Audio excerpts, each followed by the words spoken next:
नमस्कार, आप देख रहे हैं खबर 1 मिनट। आपके साथ मैं हूं ऋचा शर्मा। इस बुलेटिन में देखिए बिहार झारखंड की तमाम बड़ी खबरें सिर्फ 1 मिनट पे।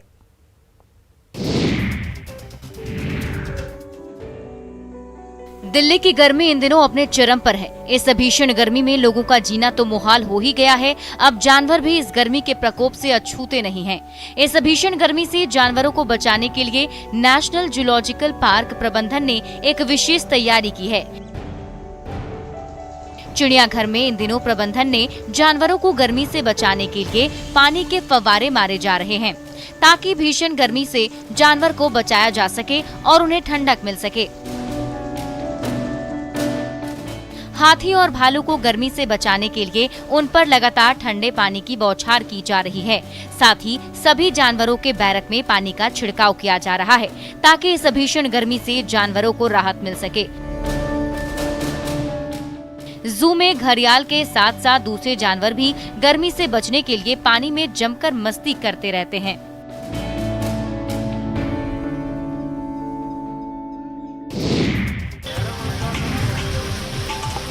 दिल्ली की गर्मी से जरा हटके केरल में तो मौसम बेहद शानदार है। ऐसे समय में जब समूचा उत्तर और पश्चिम भारत प्रचंड गर्मी से झुलस रहा है, केरल से अच्छे संकेत मिले हैं।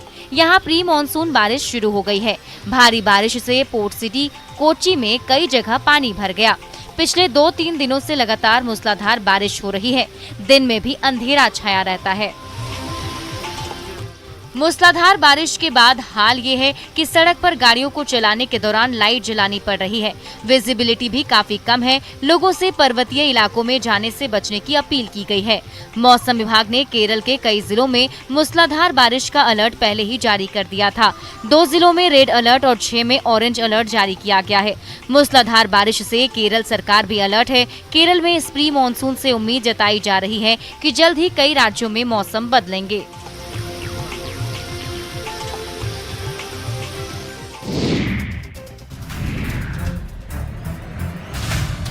सिमडेगा के किरसे में सड़क पर खड़ी कार में अचानक भीषण आग लग गई। धू धू कर सड़क पर खड़ी कार जलने लगी। देखते ही देखते आग हवा के साथ कार में फैलती चली गई। खड़ी कार में आग लगने से आसपास अफरा तफरी का माहौल बन गया। कार से आग की बड़ी बड़ी लपटें उठने लगी।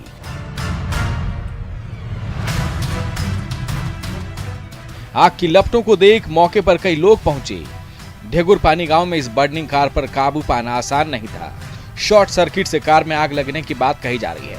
मौके पर जब तक दमकल पहुंची तब तक कार लगभग पूरी तरह से जल चुकी थी। कार में लगी आग पर काबू पाते पाते कार पूरी तरह जल चुकी थी। कार की जगह वहां सिर्फ लोहे का ढांचा ही बचा रह गया। लोगों का कहना है कि बीड़ी पत्ता ठेकेदारों की ये कार थी जो पूरी तरह से जलकर खाक हो गई।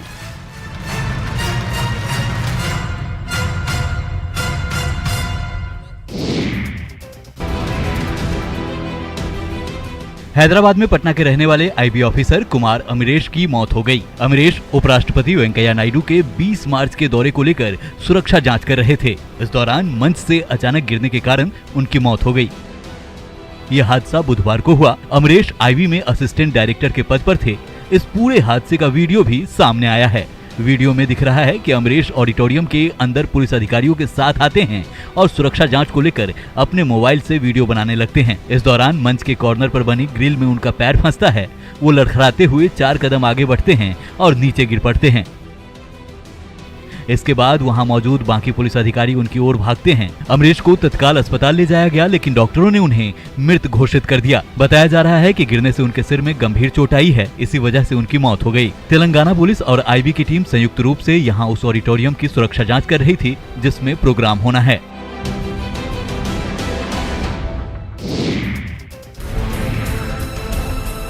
रोहतास के डेहरी में बालू माफिया के खिलाफ बड़ी कार्रवाई की गई है।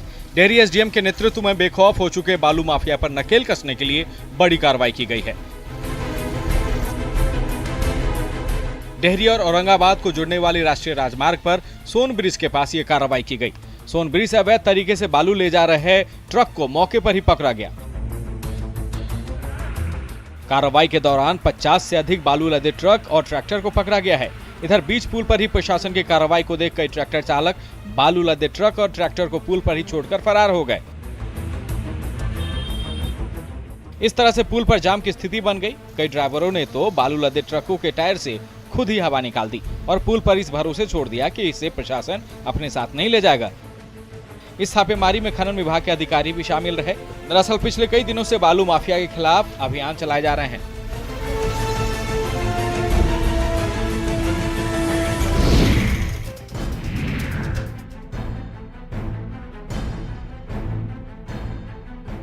मधुबनी में 2 बच्चों को प्रताड़ित करने का वीडियो सोशल मीडिया में वायरल हो रहा है। हाथ बांधकर बच्चों की पिटाई की जा रही है। बच्चों के नंगे बदन पर चींटियां छोड़कर यातना दी जा रही है। दर्द के मारे बच्चे कराह रहे हैं, चीख रहे हैं, लेकिन आसपास खड़े लोगों को तरस आने की बजाय उन बेशर्मों की हंसने की आवाजें आ रही हैं। वहीं बच्चों को यातनाएं दे रहा ये शख्स दरिंदा बना हुआ है। बताया जा रहा है कि सोशल मीडिया में वायरल हुआ ये वीडियो मधुबनी जिले के खुटौना प्रखंड स्थित वासुदेवपुर पंचायत का है। हालांकि न्यूज 18 इस वीडियो की पुष्टि नहीं करता है, लेकिन कुछ स्थानीय लोगों से मिली जानकारी के मुताबिक इन मासूमों की गलती बस इतनी सी है कि इन लोगों ने आम के बगीचे से कुछ आम तोड़ लिए। इसी को लेकर बच्चों को प्रताड़ित किया गया। सवाल ये है कि छोटी सी गलती की इतनी बड़ी सजा क्यों और उन्हें ये अधिकार किसने दिया?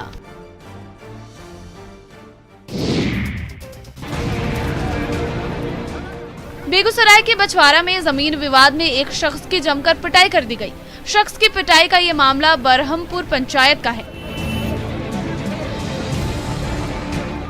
पीड़ित का कहना है कि उनकी जमीन पर गांव के ही कुछ दबंग जबरदस्ती घर बना रहे थे। जब घर बनाने से उन्हें रोका गया तो सभी ने मिलकर उनकी पिटाई कर दी। पीड़ित के साथ गाली गलौज की गई, लात घूंसे बरसाए गए। उसे तब तक पीटा गया जब तक वो अचेत होकर सड़क पर बेहोश नहीं हो गया।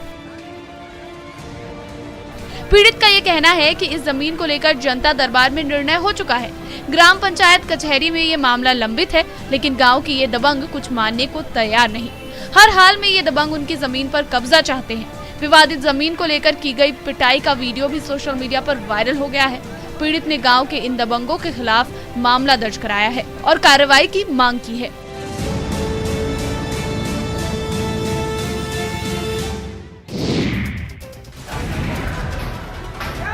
बेतिया में बच्चों के बीच हुए विवाद को लेकर जमकर बवाल हुआ। 2 समुदाय के लोग एक आपस में भिड़ गए। बीच सड़क पर संग्राम हो गया। एक दूसरे पर लोग पत्थर बरसाते दिखे।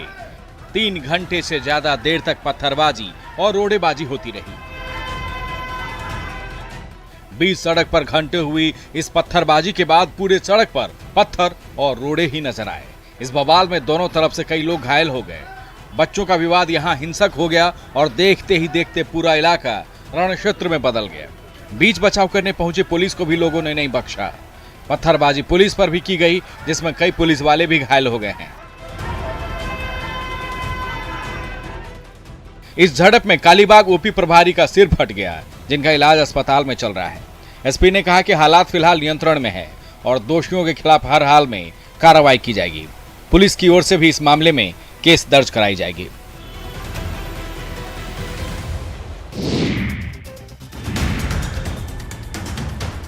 मुजफ्फरपुर में उत्पाद विभाग की टीम ने शराब के धंधेबाजों के खिलाफ बड़ी कार्रवाई की है। अहियापुर और बोचहा इलाके में उत्पाद विभाग की टीम ने ये कार्रवाई की है। जब्त शराब की कीमत करोड़ों की बताई जा रही है। उत्पाद विभाग की टीम ने ट्रक और 3 पिकअप पर लोड शराब को जब्त कर शराब के धंधेबाजों पर बड़ी चोट मारी है। ट्रक में तहखाना बनाकर शराब की तस्करी की जा रही थी। गुप्त सूचना के आधार पर ट्रक की जांच की गई तो टीम के होश उड़ गए। शराब के कार्टन को एक एक कर ट्रक से नीचे लाया गया। पंजाब निर्मित शराब की बड़ी खेप ट्रक के तहखाने में मिली है। हालांकि इस कार्रवाई के दौरान किसी की भी गिरफ्तारी नहीं हो सकी है।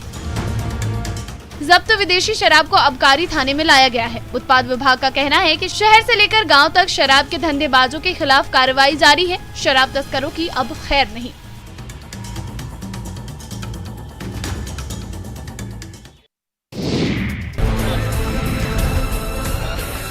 बगहा के बड़गांव में 22 साल के एक युवक की हत्या से पूरे इलाके में हड़कंप है। युवक की हत्या से लोग गुस्से में हैं, सुरक्षा व्यवस्था पर सवाल उठा रहे हैं।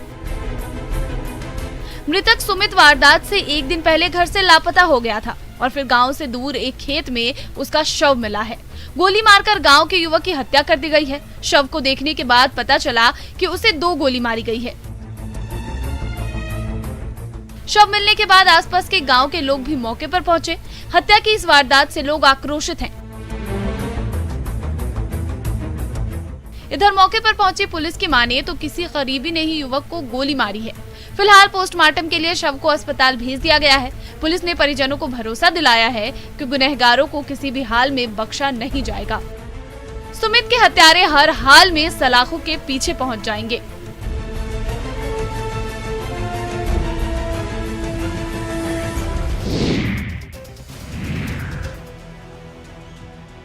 झारखंड में पंचायत चुनाव जारी है। प्रत्याशी वोटरों को लुभाने लगे हैं। इस दौरान कई प्रत्याशी ऐसे हैं जो मतदाताओं को जमकर रुपए बांट रहे हैं। धन बल के जरिए वोटरों को प्रभावित करने की कोशिश की जा रही है। गढ़वा में सदर प्रखंड के मध्या पंचायत की मुखिया के पति का एक वीडियो वायरल हो रहा है, जिसमें वे रुपए गिनते और उसे लोगों को देते हुए दिख रहे हैं। इस वायरल वीडियो के बाद चुनाव पदाधिकारी रेस हो गए हैं। वोट के लिए नोट बांटना सीधे सीधे आचार संहिता उल्लंघन का मामला है। डीसी के निर्देश पर वीडियो की सत्यता की जांच के लिए सीआई के नेतृत्व में गठित जांच टीम को रिपोर्ट देने का निर्देश जारी किया गया है। वहीं मुखिया पति ने पैसे बांटने का वीडियो सामने आने के बाद सफाई दी है, तो दूसरे प्रत्याशी ने धन बल का इस्तेमाल करने पर कड़ी कार्रवाई की मांग की है। अब सबकी नजर प्रशासन की इस कार्रवाई पर टिकी हुई है।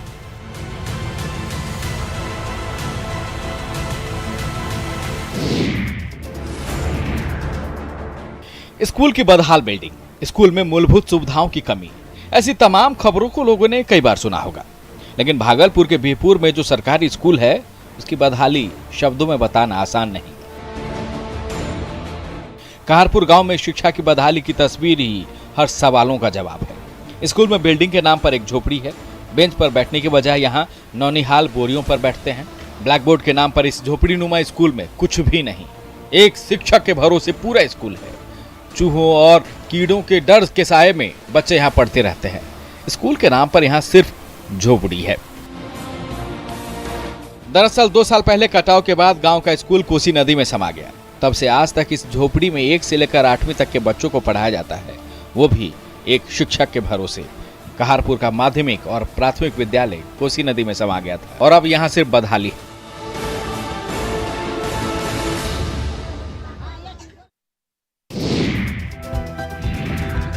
पटना में अब तक बेवफा चाय वाला और ग्रेजुएट चाय वाली की कहानी देखी है। चलिए अब देख लीजिए इसी शहर में बीबीए मैगी वाले को। ये बीबीए मैगी वाले ऋतुराज हैं। इसके पूरी पार्क के चिल्ड्रन पार्क के पास मैगी का स्टॉल लगाते हैं।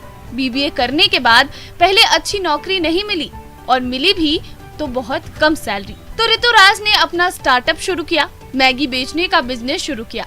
तमिलनाडु के कॉलेज से बीबीए करने के बाद मैगी बेचना ऋतुराज के लिए आसान नहीं था, लेकिन मैगी की स्टॉल खोलने में हिम्मत और उम्मीद इन्हें ग्रेजुएट चाय वाली एमबीए चाय वाले से मिली। बीबीए मैगी वाला का स्टार्टअप शुरू करने वाले ऋतुराज आज हर दिन 500 रुपए से ज्यादा कमाते हैं। इनकी दुकान पर दिख रहा स्लोगन भी ग्राहकों को आकर्षित करता है। मैगी का स्टॉल खोल ये घर वालों की मदद कर रहे हैं। साथ ही खुद के स्टार्टअप से ऋतुराज बेहद खुश हैं।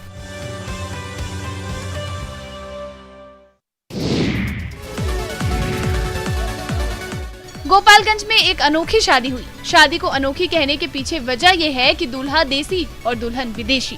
फिलीपींस में दोनों के दिल मिले और हिंदुस्तान में आकर दोनों एक दूजे के हो गए। दोनों की लव स्टोरी शादी में बदल गई। 2 प्यार करने वाले गर्लफ्रेंड बॉयफ्रेंड अब पति पत्नी हो गए। परिवार की रजामंदी से दोनों की शादी हुई। शादी के दौरान दूल्हा अपनी दुल्हन को शादी की हर विधि बताते रहे। गाँव के सैकड़ों लोग देसी दूल्हा दुल्हन को आशीर्वाद देने पहुँचे। शादी के लिए 7 समंदर पार कर फिलीपींस की रहने वाली वेलमुन फुलवरिया के मुरार बतराहा गांव पहुंची। हिंदू रीति रिवाज के साथ दोनों ने शादी की, जयमाला का रस्म निभाया। शादी के दौरान दोनों बेहद खुश और खूबसूरत लग रहे थे। स्पेशल वीजा लेकर वेलमुन गोपालगंज पहुंची थी। इनके परिवार को वीजा नहीं मिला, इसलिए फिलीपींस में ही दोनों के रिसेप्शन होंगे।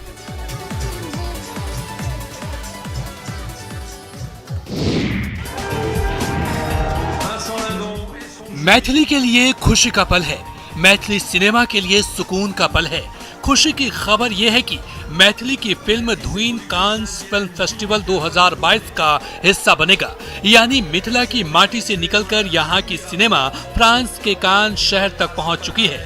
इस कान फेस्टिवल में इस बार कई भारतीय भाषा की फिल्मों को प्रदर्शन की मंजूरी मिली है और इसलिए मैथिली की फिल्म को प्रदर्शन के लिए यहाँ मंजूरी मिली है। मैथिली फिल्म धुइन में एक ऐसे महत्वाकांक्षी कलाकार को दिखाया गया है जो बिहार के एक छोटे से शहर से निकलकर मुंबई में बड़े पर्दे पर छाना चाहता है। मैथिली फिल्म धुइन का निर्देशन अचल मिश्रा ने किया है। मैथिली की इस फिल्म को हर तरफ सराहा जा रहा है, इसकी तारीफ हो रही है।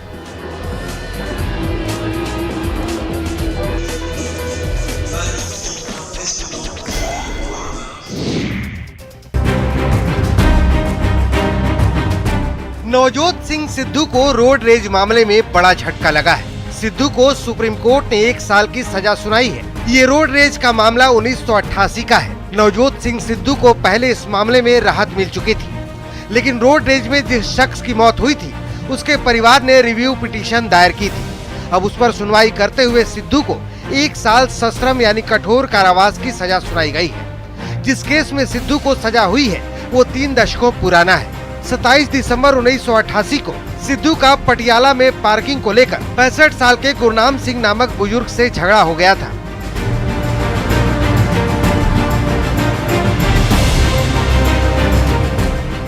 सिद्धू ने गुरनाम सिंह के साथ मारपीट की थी। बाद में गुरनाम सिंह की मौत हो गई थी।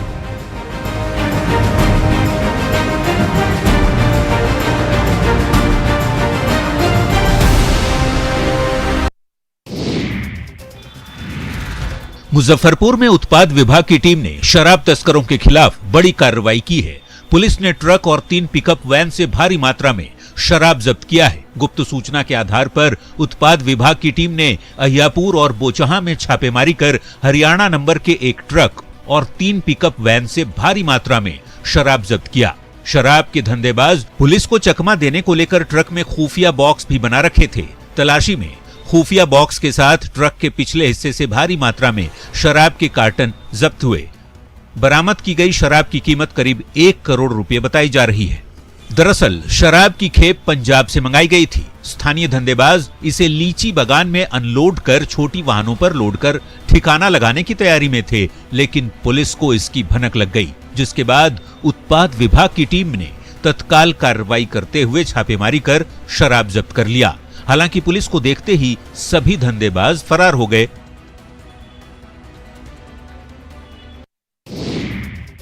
भ्रष्टाचार पर सरकार का प्रहार जारी है, चाहे वो बड़े से बड़े अधिकारी हो या कोई छोटा कर्मचारी। ताजा मामला गया के पूर्व जिलाधिकारी अभिषेक सिंह का है। भ्रष्टाचार के आरोपों में घिरे गया के पूर्व जिलाधिकारी अभिषेक सिंह के खिलाफ विशेष निगरानी इकाई की टीम ने अपने ही थाने में केस दर्ज कर लिया है। अभिषेक सिंह पर गया डीएम रहते हुए पेड़ों की अवैध कटाई और हथियारों की लाइसेंस देने में अनियमितता का आरोप है।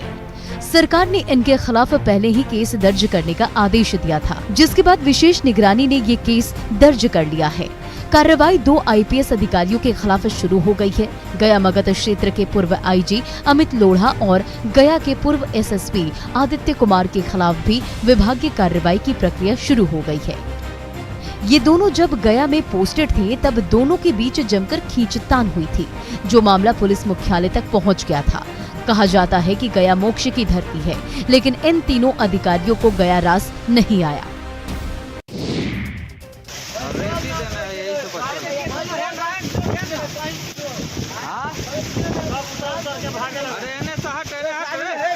गुरुवार को मौसम का मिजाज बदला तो पटना के मनेर में कई जिंदगियां गंगा नदी में फंस गईं। ये तस्वीरें मनेर के रतन टोला इलाके की हैं, जहां मौसम बदलने के साथ हवा की तेज रफ्तार के चलते बालू से लदी 3 नाव गंगा नदी में डूब गईं।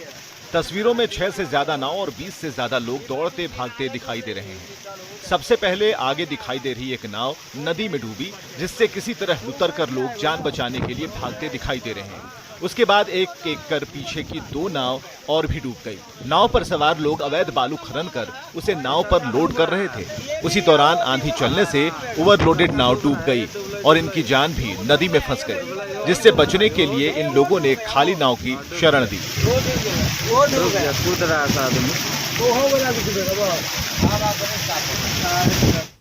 और फिलहाल इस बुलेटिन में बस इतना ही। बने रहे न्यूज़ 18 बिहार झारखंड के साथ।